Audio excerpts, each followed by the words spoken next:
Dumdum VIP road সংলগ্ন ১ নম্বর gate crossing উত্তর কলকাতার তথা শহরতলির একটি অন্যতম ব্যস্ত ও গুরুত্বপূর্ণ যোগাযোগ কেন্দ্র। এটি যশোর রোড ও ভিআইপি রোডের সংযোগস্থল।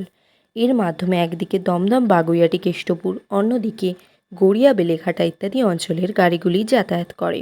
একদিকে যেমন এই ক্রসিং কলকাতা বিমানবন্দরের গুরুত্বপূর্ণ অ্যাক্সেস পয়েন্টের ভূমিকা পালন করে, তেমনি শহরের সঙ্গে উত্তর চব্বিশ পরগনা ও হাওড়া জেলার সংযোগ রক্ষা করে। স্বাভাবিকভাবেই হাজার হাজার মানুষ প্রতিদিন এই ক্রসিং ও তার পার্শ্ববর্তী বাস স্ট্যান্ড ব্যবহার করেন। এরকম একটি গুরুত্বপূর্ণ একটা জায়গায় জল জমে থাকার যন্ত্রণা সারা বছরেরই নিত্যসঙ্গী।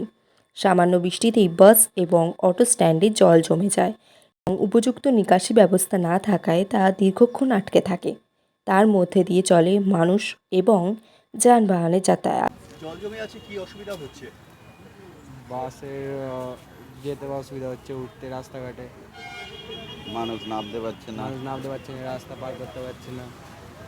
মানে জল পেরিয়ে মাছ ধরতে হচ্ছে। হ্যাঁ, জল বেরোতে হচ্ছে, গায়ে কাদা ছেড়তে হচ্ছে জলের জন্য। আপনি কি রেগুলার আসেন এখানে? প্রায় ডেলি নয়, বাট প্রায় আসে এদিকে। এবং এই অসুবিধাটা নিয়মিত? হ্যাঁ। কি নাম আপনার দাদা? আমার নাম দীপক হাজরা। গাড়ি ঘোড়াগুলো ডিস্টার্ব হয় নয়, এটা নিয়ে কেউ কিছু বলে না, সমস্যা সমাধানও হয় না। এটা আমরা বলেছি।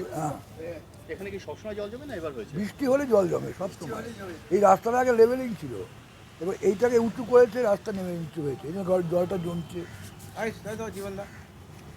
রাস্তা যদি উঁচু থাকতো জলটা হতো না, এইটা উঁচু হয়ে গেছে, রাস্তা নেমে গেছে, এই জন্য জলটা জমছে। কি নাম আপনার? মানে পুলক ভট্টাচার্য।